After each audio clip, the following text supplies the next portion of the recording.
Nah itu kita sangat terinspirasi sekali waktu kita studio visit ke sana, nah, kayak sekarang ini gitu. Karena saat kita studio visit itu kan kita melihat terus terus kita juga mendengar banyak insight-insight yang itu tuh merubah merubah mindset merubah mindset dan juga perkembangan dari studio sendiri gitu. Yang awalnya kita menganggap ya itu tadi dribble itu hanya sekedar kayak gitu, terus kita juga menganggap ya awalnya kita memang graphic design studio karena awalnya kan kita dari bikin logo ya, logo desain kita upload kita bikin di kontes gitu kan, terus kita menang nanti kita follow up klien-kliennya, terus baru kita ini kalau ada kerjaan web kerjaan UI ya baru kita garap, tapi kita nggak fokus ke situ. Nah, di saat kita datang ke apa namanya ke Paper Pillar itu uh, saya terutama di waktu itu saya datang sama temen, bukan sama tim Slab ya. Itu ya kagum aja dengan pencapaian mereka. Karena mereka baru dari sejak 2016, itu waktu itu saya datang itu sekitar 2018 atau 2019 kita 2018 kayaknya. Itu mereka udah punya kantor sendiri di perumahan elit, udah lantai 2 gitu. Terus yang harganya saya apa taksir itu udah 1 M ke atas lah. Waktu itu kita belum ada kantor ini, belum ada. Terus apa namanya mereka juga udah punya investasi properti gitu, yang rumahnya tuh terus disewa-sewakan lewat Airbnb. Terus kalau misalkan akhir tahun tuh jalan-jalan sama tim tuh pikniknya ke Jepang. Terus suatu ketika juga ada di akhir tahun selanjutnya bagi-bagi iPhone kayak gitu-gitu. Sampai selevel itu gitu. Saya mikir kok bisa gitu ya, 2016 loh, percepatannya tuh sangat cepat gitu. Sedangkan Slab ini kita tuh dari 2011. Nah, 2011, 5 tahun pertama kita tuh percaya nggak, cuman satu desainer doang timnya. Maksudnya baru mampu meng-hire segitu doang gitu loh. Saya ini kan saya ini kan co-founder. Nah, foundernya tuh 2, desainernya 1. Jadi cuma bertiga. Yang desain ya krik-krik sih. Tapi ya memang kayak gitu. Namanya proses ya kan, kita nggak tahu dulu, kita nggak terlalu membuka diri juga. Maksudnya makanya namanya insight itu ya silaturahmi itu apa memperlancar rezeki itu ya memang kayak gitu memang adanya. Jadi waktu itu kita menutup diri hanya lewat kontes itu, kita menangin logo kita follow up, sampai akhirnya itu kebuka pikiran kita, terus wah ternyata memang dahsyat gitu loh potensi di dribble itu. Makanya kenapa kok banyak banget tim-tim yang bermunculan itu dari dribble, studio apa tuh, sampai satu player atau satu desainer tuh punya banyak studio sampai kayak gitu, karena dia tergabung dari beberapa itu. Ternyata memang kayak gitu cara triknya ya, trik mendapatkan traffic itu saya pelajari, dan ternyata memang kalau nanti ini sebagai bekal aja, kalian kan sekarang juga lagi bangun portofolio ya. Nah itu yang pertama itu memang kalau memang udah rasa mantep, udah ngerasa ini, kalian nabung karya.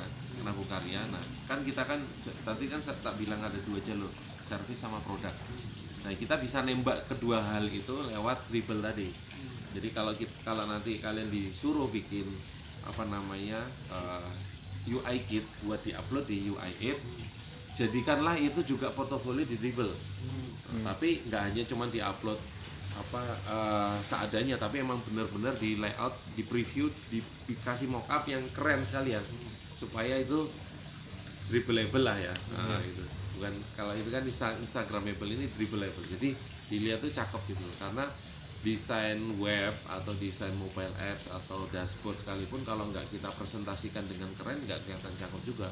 Tapi sebaliknya desain biasa aja, tapi kalau kita pintar ngolahnya, previewnya gimana, pakai mockup yang gimana, itu kelihatan keren ya kan. Iya, gitu. benar. Membantu banget ya kayak gitu. Tapi ya nggak semua harus diajar pakai mockup. Tapi nanti kalian lihatlah di popular page itu banyak banget kan yang bisa kalian cari inspirasinya kayak gitu. Nah itu, jadi pertama itu tadi bikin produk, tapi jangan lupa juga itu dijadikan portofolio. Jadi kita nyerang kedua sisi. Misalkan produk belum laku, kita dapat nyantol job. Nah, kalau pas jobnya sepi, di sini laku juga, ada penjualan ya gitu. Itu satu. Terus yang kedua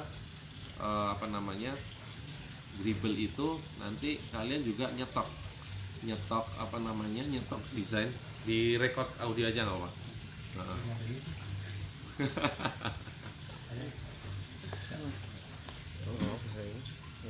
Ya, di record audio nanti kan bisa di transcribe menjadi teks ya, speech to text. Oke, jadi tak ulangi ya. Tadi kan yang cara pertama yang pertama tadi, langkah pertama itu bikin portofolio yang itu bisa nyerang kedua sisi, baik produk maupun service. Jadi jangan mengkotak-kotakkan diri kalian, wah aku produk aja deh, nggak mau service. Sayang, jangan. Service tetap jalan, produk juga tetap jalan. Kalaupun nanti kewalahan apa, ya berarti kalian saatnya bikin tim, nah, kan gitu. Itu nggak masalah. Ataupun misalkan pas lagi kebanjiran, lempar aja temennya, yuk kita co-working, collaborate ya, kolektif, kita kerja kolektif gitu. Nah gitu nggak masalah juga. Misalkan aku yang bikin wireframe, kamu yang ini ya, high fidelity-nya misalkan, nggak apa-apa juga, itu nggak masalah. Yang penting kita bisa nyerang kedua sisi ini. Pertama itu tadi, bikin desain yang bisa diupload di UI8 maupun di Dribbble. Kalau di Dribbble harus dipercantik dulu tampilannya supaya itu kelihatan menarik gitu.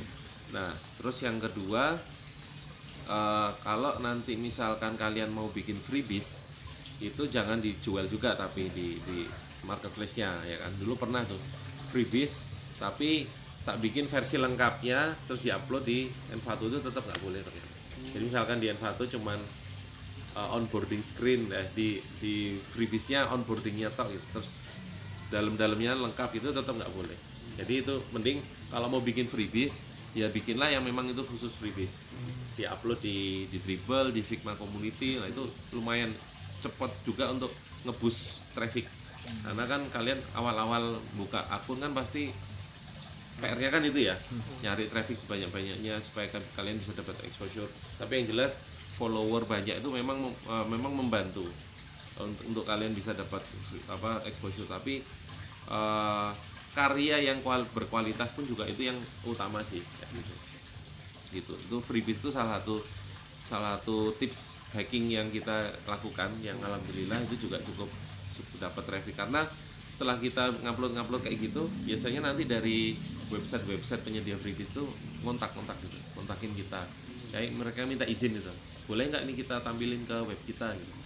Terus, oh ya silahkan, tapi nanti jangan langsung di download di webnya ya gitu, tapi kasih aja direct link ke kita kayak gitu. Oh ya udah nggak apa-apa, jadi link Dribbble kita, profile kita tuh ada di situ. Nah, nanti tinggal mau download freebiesnya tuh klik aja di situ. Nah terus itu juga freebiesnya kita kasih personal use. Jadi kalau misalkan dia mau download buat dioprek-oprek, buat dipelajari silahkan, tapi saat mau dipakai buat komersil dia harus kontak kita supaya nanti kita bisa jual juga item freebies tersebut. Ya itu nanti kita tinggal menyasar ke industri-industri yang emang lagi naik daun. Misalkan pas kemarin pandemi itu kan industri health and care atau kedokteran itu kan lagi naik. Nah itu diangkat coba. Misalkan ini lagi naik daun soal AI, apa bikin kayak gitu, yang relate lah ya, kayak gitu, yang relate. Jadi kita pun juga misalkan orang lagi banyak search keyword itu, kita bisa ikut nyangkut. Tapi memang bisa jadi beberapa tahun setelah kita upload nyangkutnya kayak gitu. Kita pernah juga kan upload tema farm gitu kan, itu setahun atau dua atau 3 tahun selanjutnya baru nyangkut. Ada yang tanya, boleh nggak nih desain ini kita pakai? Oh silahkan, tapi kalau untuk corporate, nah nanti harus bayar dulu lisensinya berapa ya, sekian misalkan. Nah, terus kita tawarin sekalian, boleh nggak kalau kita juga mengcustom kontennya. Nah gitu loh, kan ini kan otomatis template kan harus di custom, isi kontennya, image-nya gitu. Nah kita tawarin juga gitu, sekalian nggak sama WordPress-nya dibikinin development-nya sekalian, jadi nyambung gitu, kayak gitu. Jadi pancingannya lewat freebies tuh kayak gitu. Itu yang kedua. Terus yang ketiga, kalau kalian udah punya koleksi, ini kan kalian nyetok terus ya, bikin koleksi portofolio maupun item. Kalau udah mulai cukup banyak itemnya, itu nguploadnya jangan sekaligus, tapi 2 atau 3 hari sekali lah untuk bisa dapetin engagementnya. Kalau terlalu sering orang juga males, tapi kalau terlalu lama itu juga kita ketinggalan momentum. Nah kayak gitu. Jadi 2-3 hari sekali itu nggak apa-apa. Nah nanti kalian misalkan ini kan orang berapa nih ya, nah mungkin bisa jadi kalian bikin dribble team. Nah, dribble team tapi memang berbayar sih, tapi itu worth it banget. Dulu awal-awal kan kita slab nih mulai dari yang tiga orang membernya. Itu 3 orang itu kalau nggak salah, nggak tahu sekarang ya, itu bayarnya per tahun itu 150-an dolar lah kayak gitu. $150 per tahun. Tapi waktu itu kan kita ragu-ragu kan, ya pengennya yang namanya mental Indonesia gratisan tuh. Ya, Kalau bisa gratis kenapa bayar kan gitu. Tapi terus ada teman yang meyakinkan, udah tolong bayar aja nggak apa-apa, ini nanti rasakan manfaatnya dah gitu. Ya, cobaan dulu ya udah tak coba kan, ternyata bener, setelah nyoba nggak sampai sebulan tuh balik modal.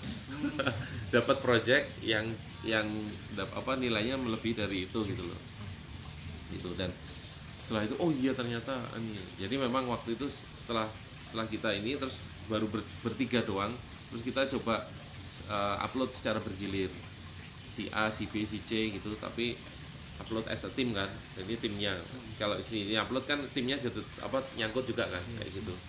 Nah gitu terus itu alhamdulillah terus dapat dari situ, dari dribble. Terus itu pentingnya pakai dribble tuh, jadi nanti kalian bisa nih patungan misalkan nih berapa, siapa yang misalkan udah ready untuk dapetin klien ya kan dari luar, itu yuk kita patungan misalkan. Makin banyak kan makin murah nih, apalagi ada kalau nggak salah bisa bayar bulanan juga sih kayak gitu. Nah gitu, terus jadi nggak usah ragu kalau untuk berbayarnya tuh, nggak usah ragu, itu worth it banget lah kayak gitu. Bahkan sekarang kita pakai yang orang 7 atau orang 8 ya, itu bayarnya $500 per tahun kayak gitu. Tapi $500 itu nggak sebanding dengan ribuan dolar yang kita dapat. Kan gitu. Gitu. Terus belum lagi kalau dapat agensi ya, agensi itu wah enak banget, kita nggak usah bingung nyari klien, mereka udah nyetorin klien ke kita, terus kita tinggal garap di dapurnya sebagai dapurnya kan. Ada yang per project, ada yang hourly rate gitu, hourly rate per jam kayak gitu. Rate per jam itu kita pasang $25 per jam. Tapi ada nego-nego bisa sampai $20 bisa.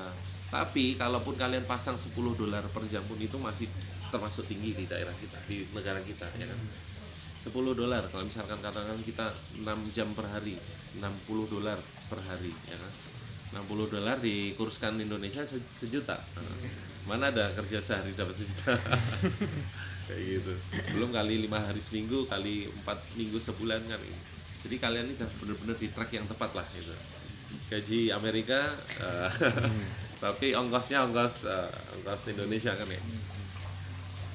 Nah itu tadi ya. Terus kemudian setelah itu tadi, oh ya, kalian jangan menganggap main dribble tuh kayak kita ngupload karya terus tinggal. Tapi anggaplah dribble ini kayak sosial media kalian.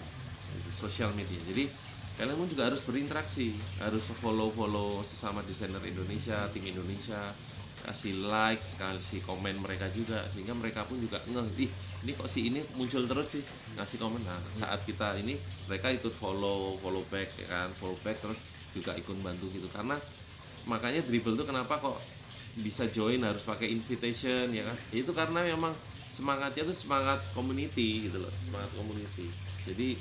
Jadi dulu tuh waktu dulu kan pernah kan saya sempet modelnya kayak gitu, upload tinggal ya. Tapi nggak dapat trafficnya ya. Sama sebenarnya tuh cara mainnya kayak di Instagram. Misalkan kita habis upload postingan begitu, ada yang like, ada yang komen gitu tuh, dia muncul di explore ya kan. Sama kayak di dribble gitu, kalau begitu kita upload di 1-2 jam pertama itu banyak yang like, komen gitu, dia muncul di namanya popular page atau di homepage-nya itu namanya popular page ya. Kalau udah nongol di situ otomatis kan klien buka nyari talent, buka dribble.com, langsung muncul karya kita, siapa yang nggak ngeklik kan kayak gitu. Wih, siapa nih pemain baru nih, yang diklik gitu. wah masih followernya masih sedikit, masih mau murah nih, nah, kayak gitu. Langsung dikontak. Karena ada juga klien-kliennya kayak gitu, mereka masih nyari yang followernya nggak terlalu gede supaya dapat harga yang miring kayak gitu. Terus apa ya itu tadi ya, jadi kalian juga harus berkomunitas ya, berkomunitas.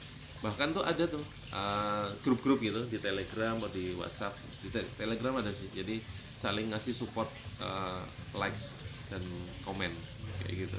Jadi di saat ada yang upload karya, tapi syaratnya memang kalau ada yang upload ya dibantu juga, jangan cuma pas kita doang kan, kita upload terus sana yang like komen gitu, enggak, tapi kita juga like dan komen.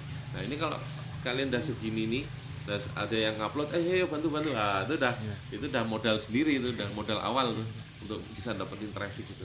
Karena itu nanti jadi kayak ada sistem peringkat gitu loh. Di beberapa jam pertama dia misalkan 1 jam pertama di sini, oh makin banyak trafficnya, dia naik lagi sampai akhirnya di ujung atas ini dia berarti bagus gitu untuk trafficnya. Itu cara main di dribblenya gitu. Nah nanti tinggal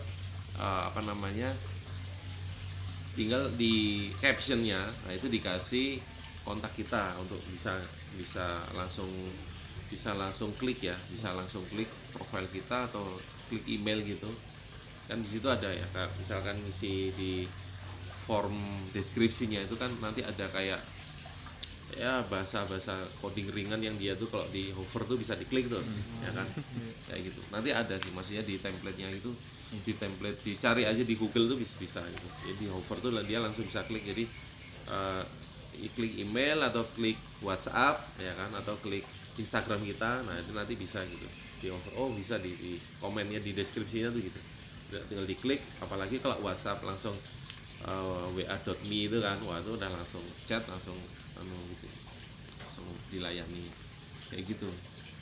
Dan nggak usah takut kalau misalkan nanti klien pun minta untuk video call. Nah, karena sampai sekarang pun kalau video call saya masih gagap. Gitu.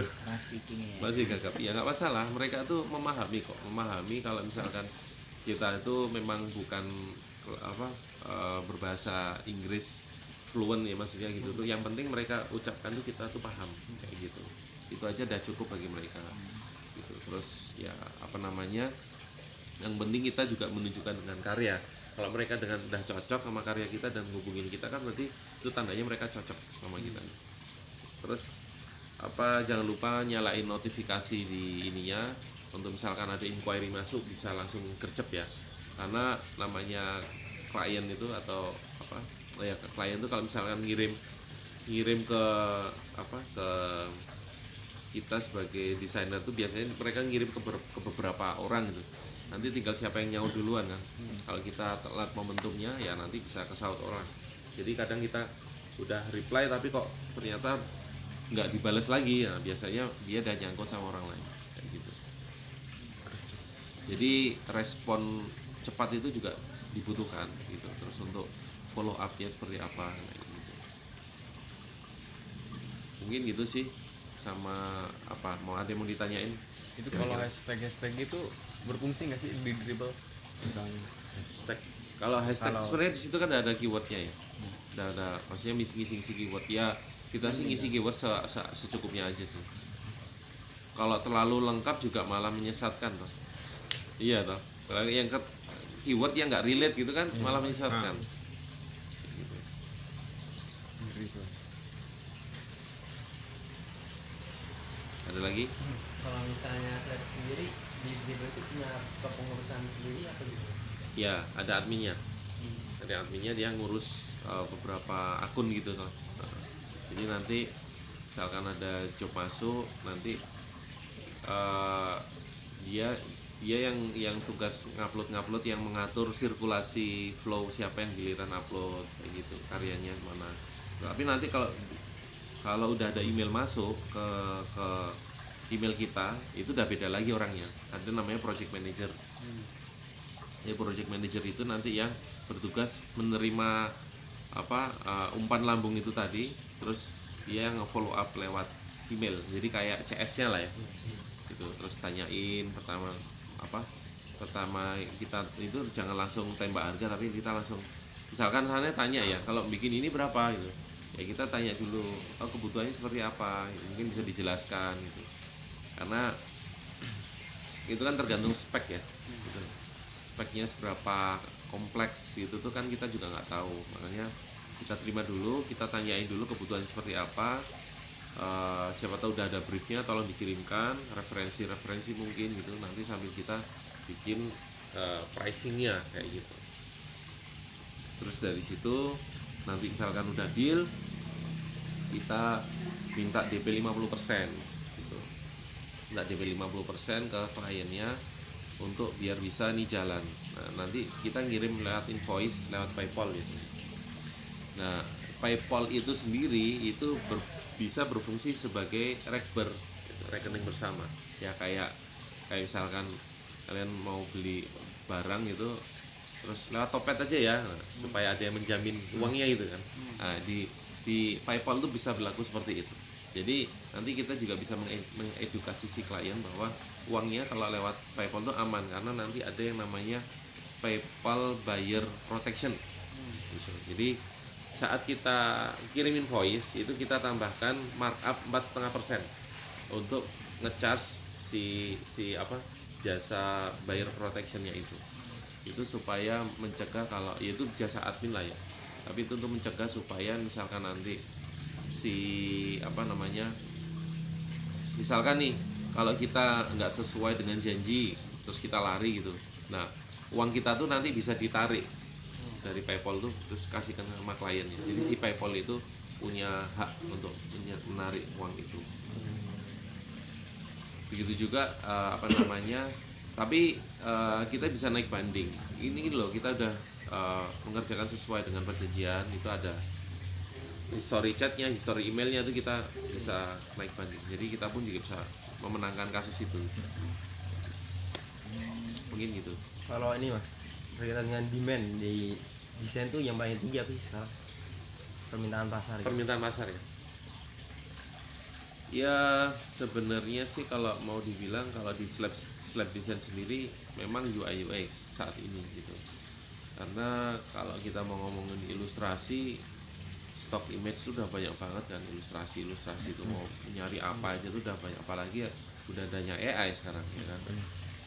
Nah kalau di UI memang udah ada AI, tapi kan ya masih gitu-gitu aja lah ya, masih kita kelihatan template banget. Jadi ya kalau mau ditanyain secara demand mungkin saat ini UI UX bisa jadi ya, karena apa namanya kayak logo atau apa segala macam itu pun ya mungkin permintaannya banyak, cuman apa namanya tetap pasarnya kan beda-beda ya gitu. Tapi kalau untuk kalian sendiri sih emang tak saranin udah di track yang benar di UI UX gitu. Karena sebenarnya UI UX itu kan desain layout ya. Desain layout, kalau kita mau ngomongin desain layout, desain flyer, brosur ya kan, itu pun desain layout. Desain sosmed ya kan. Tapi dengan kita mengupgrade sedikit aja dengan aturan-aturan yang sesuai dengan UI UX, kita value-nya tuh jauh gitu ya kan, dibandingin sosmed, bandingin flyer, bikin poster apalagi ya kan, kayak gitu. Jadi dan apa namanya kebutuhan UI UX tuh masih sangat terbuka lebar banget lah untuk kedepannya gitu. Saya sering banget nemuin juga desainer, ilustrator atau apa yang mereka tuh karyanya tuh bagus-bagus tapi nggak ngerti cara jualnya gitu. Ya, dan saya pun juga ada sih desain studio yang lagi drop untuk permintaan di, kan fokusnya kan di ilustrasi sama desain logo, maskot, karakter gitu ya. Nah ini lagi drop. Nah begitu lagi drop tuh sampai kita sendiri sampai nombok gitu, sampai sebegitunya. Karena terus mau kemana kan, lewat Fiverr kan ininya. Nah pas algoritmanya muter, kita nggak bisa di page one, wah itu udah kacau lah permintaan segala macam. Nah sedangkan kalau di UI UX tuh fleksibel sih, maksudnya kalian juga bisa jualan produk, bisa di hire sebagai desainer di perusahaan atau startup di lokal juga bisa.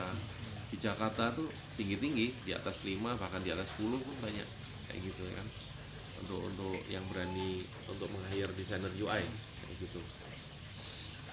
Terus apa namanya, bahkan dengan adanya kemarin pandemi itu tuh banyak perusahaan-perusahaan luar tuh yang membuka lowongan pekerjaan itu secara remote kayak gitu, secara remote. Ini teman saya tuh yang punya Niaga Hoster, tahu kan Niaga Hoster ya? Itu tuh masih muda orangnya, Mas Ade, dia baru 32 tahun, tapi timnya tuh udah 300 orang lebih, dan segitu banyaknya remote semua. Gara-gara WFH, gara-gara pandemi. Sebelumnya tuh kantornya tuh nggak cukup, sampai nggak cukup tuh sampai harus sewa co-working space mana kayak gitu, luber-luber lah ya kantornya, sampai nggak cukupnya. Tapi sekarang udah semuanya begitu pandemi WFH semua, keterusan sampai sekarang kayak gitu ya. Ini jadi inspirasi juga buat kalian, misalkan pengen hire, nggak apa-apa, coba aja misalkan dah ready nih CV sama portfolio yang keren, nah, terus coba nembak perusahaan-perusahaan yang mereka memang nyari membuka lowongan kerjaan yang remote. Temenku tuh ada dapat di Dubai sama di Hong Kong kayak gitu, kerjanya di Depok padahal. Iya, dapat gaji $2.000 gitu sebulannya. Iya. Mantap kan. Nah, ya mungkin di Dubai tuh tukang cuci piring kali ya. $2.000. Sana kan biaya hidup tinggi. Nah itu loh sebenarnya gap antara income sana dan biaya hidup kita di sini, itulah yang jadi benefit kita ini sebenarnya kayak gitu. Jadi itu nanti kalian bisa coba, misalkan kalian udah siap nih CV portfolio, yang apa-apa, yang coba melamar perusahaan lokal juga oke, studio-studio nggak masalah, misalkan kalian mau nyoba keluar pun juga nggak masalah gitu ya kan, targetin aja, terus coba bikin portfolio. Nah ini ada tips juga nih buat nanti teman-teman kalau misalkan mau melamar atau apply ke perusahaan mana gitu, memang agak sedikit ribet, cuman ini insya Allah efektif karena di sini saya sebagai POV-nya ya, sebagai studio owner gitu. Jadi sudut pandang saya sebagai studio owner tuh saat ada lowongan masuk ya kan, misalkan saya buka lowongan kerja nih, ada lowongan banyak masuk nih. Nah itu tuh banyak banget yang di situ tuh ngasih portofolio yang nggak saya butuhin, ngerti ya? Misalkan saya bukanya Illustrator, itu ada yang apply, ada yang kirim sosial media template, ada videographer, ada fotografer, ada motion graphic, kan kita nggak butuh itu ya, itu loh. Kita butuhnya tuh Illustrator. Kenapa? Kok saat ngelamar itu tuh semua dikeluarin, jadi seakan-akan tuh ini loh aku bisa ini ya gitu loh. Kan makin komplit makin bagus, enggak itu loh. Kita tuh nyari yang memang kita cari, maksudnya yang saat itu kita butuhin tuh apa kan kayak gitu. Justru itu akan menimbulkan persepsi bagi saya khususnya studio owner, wah ini nggak fokus nih, nah itu loh, dia nggak spesialis nih. Kita nyarinya ilustrator yang spesialis, kalaupun dia bisa gambar tangan gitu, tapi kalau dia bisa ini itu malah ya kayak wah nggak total nih, nah gitu loh kesannya itu. Kita nyari yang emang orangnya passionnya tuh passion di ilustrator kayak gitu. Nah itu satu, jadi nggak selamanya makin banyak portfolio tuh makin lengkap itu makin bagus gitu. Terus kedua itu saya juga nggak pernah tuh ngelihat dia lulusan mana, sertifikatnya apa aja, bahkan kayak KTP terus apa segala macam tuh nggak butuh gitu. Kan masih ada yang ngelamar kayak gitu ya. Pernah tuh saya tuh suatu ketika buka lamaran kan, tak baca tuh udah tak buka nggak tak baca sih, tak scroll terus sampai bawah, sertifikatnya banyak banget, bejibun tuh. Sampai bawah tuh mentok nggak ada portofolionya. Lah terus gimana saya mau menilai dia skillnya kayak apa kan kayak gitu ya. Karena nomor satu tuh portofolio, yang tak lihat tuh mesti itu. Dan jangan sampai kasih portofolio itu udah filenya gede, di-rar lagi, wah tuh maling males tuh. Ya kan otomatis ribet ya, bukanya di HP kan ribet ya. Nah itu loh, mending link atau PDF yang ringan gitu malah nggak apa-apa kayak gitu. Itu udah gede, rar, udah downloadnya ratusan mega, begitu dibuka ya segitu doang kan males banget. Mending kalau bagus. Iya, mending kalau bagus. Wah itu udah nggak jelas ya kayak gitulah. Kayak gitu.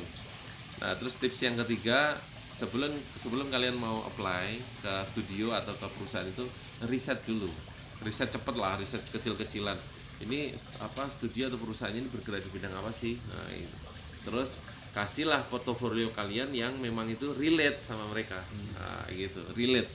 Kata kuncinya relate, karena di saat nggak perlu banyak-banyak, 2-3 kerjaan yang itu relate sama mereka tuh, mereka ini apa, kita banget nih. Nah, gitu loh.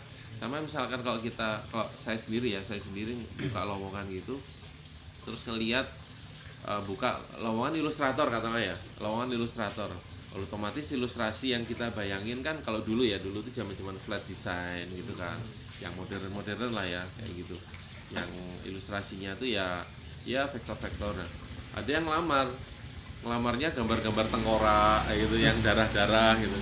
Ya mungkin secara skill dia bisa bagus bikin karakter apa, desain-desain kayak gitu kan, malah detail-detail ya gitu. Tapi kan nggak relate gitu loh, nggak relate. Akhirnya kita sendiri ya akhirnya nggak butuh gitu loh. Bahkan dia bisa bikin gambar tangan di scan gitu kan, terus apa, gambar-gambar ular-ular kayak gitu, yang nggak butuh yang kayak gitu. Tapi saya jamin dia kalau suruh bikin style yang ada di slab design mungkin bisa gitu loh. Tapi dia nggak mau melihat itu dan hajar aja lah, ada lowongan ini hajar, lowongan ini hajar. Akhirnya malah nggak tepat sasaran. Jadi cara biar tepat sasarannya, cobalah dilihat dulu, ini studio apa sih, ini perusahaan apa sih, terus lihatlah Instagramnya apa, grafis yang dipakai itu biasanya kayak apa. Ya udah, kita tampilin lah portofolio kita yang sesuai, yang relate dengan style mereka. Itu itu kata kuncinya. Jadi saat dibuka terus, ini kok kayak mirip style tempat kita nih. Gitu. Wah, cocok nih, ini yang kita cari gitu. Jadi mereka pun, ya saya pun pribadi kalau gitu tuh nggak terlalu banyak harus beradaptasi, ya harus banyak mentraining orang itu, ya kan, harus ngikutin style kita gitu. Sebenarnya itu bukan soal jago-jagoan skill. Kalau saat ada menerima lowongan itu bukan jago-jagoan skill, tapi cocok-cocokan soal style aslinya tuh. Makanya kalau kita nolak itu, misalkan kita nggak menerima misalkan ada orang lamar, terus saat kita tolak itu kita nggak bilang Anda belum sesuai dengan kapasitas yang kita harapkan, enggak, tapi secara style itu belum sesuai yang kita harapkan secara style gitu. Supaya ya tidak menyakiti perasaan juga kan. Tapi itu memang itu sih sebenarnya yang kita garis bawahi, karena namanya skill itu bisa dipelajari, skill itu bisa didevelop gitu. Tapi kalau style, taste ya, terutama taste itu tuh kadang susah sih, maksudnya itu cocok-cocokan ya, kayak gitu, cocok-cocokan. Jadi nanti teman-teman kalau itu tadi misalkan mau apply, ya kayak minimal misalkan kamu mau magang lah ya, pelajari dulu tuh, oh ini karya-karyanya kayak apa sih, misalkan kayak gitu, tak bikin karya yang secara quality atau secara style mirip-mirip kayak gitu. Nah, gitu. Jadi saat apply gitu, tapi jangan ATM ya. Kalau ATM itu kan amati diri modifikasi kan. Nanti wah ini ngerombak kerjaanku nih. Malah kita dapat nilai negatif kan kayak gitu. Tapi istilahnya jadiin referensi dan stylenya aja yang diikutin kayak gitu. Jadi bisa relate. Ada lagi, Monggo? Ya. Kita kan menjual barang, yaitu kita nanti pricing gimana? Kita lihat price orang lain dulu, terus kita turunin harganya apa gimana? Hitung-hitungannya yang baik. Ya, namanya pricing itu memang nggak ada standarnya sih. Kita mau banding-bandingan harga bisa, ya kan. Tapi kita juga harus berkaca sama diri kita juga, ya kan. Seberapa pantas kita dihargain kayak gitu. Nah, kalau mau ngukur, sekarang kita bahasnya ini dulu ya, ngukur per project ya. Misalkan per project itu kita bisa breakdown dengan harga hourly sebenarnya. Misal nih, kita dapat project bikin satu homepage ya. Satu homepage terdiri dari 5 atau 6 section. Terus kita bisa mengestimasi, kita setelah baca briefnya, kita bisa mengestimasi, ini paling kira-kira 2-3 hari lah misalkan ya. Itu masih draft pertama ya, belum termasuk revisi gitu. 2-3 hari dalam waktu kerja efektif sehari paling 6 jam misalkan gitu. Ya udah, dari 6 jam itu kita Berarti 6 jam. 6 jam berarti kalau 3 hari 18 jam ya kan. Nah, tergantung nanti tinggal kita mau menghargai diri kita berapa. Mau $5, $10 atau $15, $20 per jamnya ya, per jam. Katakanlah kita ngomong $10 ya kan. $10. Oh, berarti ngerjain homepage dengan waktu 18 jam itu kali 10 180. Itu untuk draftnya doang. Sedangkan kalau kita ngasih harga itu sebaiknya include sama revisi. Kayak gitu. Kalau kita nggak pernah namanya ngecas revisi itu. Jadi dia mau ngerevisi banyaknya, ya kita tetap terima karena apa namanya itu lebih ke kepuasan klien ya. Kalau klien puas tuh dia pasti akan balik terus akan order terus ke kita. Tapi kalau kita udah nanti kena cas, nah dia ada mau ada takut kan akhirnya mau order ke kita gitu. Nah itu terus makanya kita kasih ini juga spelling untuk revisian ya. Nah, gitu. Misalkan 180 plus kita estimasi revisi ya tambah-tambah mungkin sehari atau 2 hari misalkan. Katakanlah kita tambah 2 kali lipatnya nggak sampai sih, tapi 180 berarti kita tambahin 100 lagi dah. Jadi mungkin 280 kita genapkan 300 misalkan. Ya udah itu jadi basic price saat kita nawarin. Tapi kita bilang kalau itu negotiable. Gitu. Jadi kita saat nawarin harga pun juga nggak saklek gitu. Kita terbuka untuk diskusi gitu untuk apa harganya negotiable. Nah uniknya karakteristik klien luar sama klien kita tahu harganya nego kita pasti nego. Kalau sana tuh enggak, sana tuh tahu kalau harganya kita ini bisa dinego, tapi kalau itu sesuai budget sama mereka itu mereka nggak nego. Unik ya, ya kan? Jadi misalkan harganya segini bukan harga. Kita apa misalkan nggak sesuai budget kita mau nego kok gitu. Sana tuh malah jawab oh enggak kok ini udah sesuai budget, udah lanjut aja itu. Akhirnya malah giliran kita wah jangan-jangan kemurahan nih. Tapi itu bisikan setan aja sih.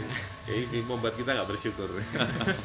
Harusnya kan alhamdulillah itu di ACC harganya. Kayak gitu. Jadi itu cara nentuinnya. Nah kalau mau bandingin itu bisa cara gampangannya sih lewat kontes-kontes kayak di 99 atau kita nyari-nyari harga-harga di Fiverr atau di Upwork kayak gitu kan. Mereka pasang harga berapa itu kita bisa riset sih kayak gitu. Jangan sampai kita sendiri yang masih ibaratnya masih belum banyak jam terbang kita juga pasang harga ketinggian juga jangan ya kan. Tapi kita juga jangan harga terlalu rendah supaya kita sendiri jangan nggak capek-capeknya gitu. Tapi semurah-murahnya UI UX masih lumayan sih menurut saya ya kan kayak gitu sih. Oke gitu ya mungkin ya. Mas mau azan. Nanti kita sholat di ini di Al-Mulk. Pondok itu. Pondok itu. Terus ini rencana kemana aja di Jogja? Ke studionya Mas Detia.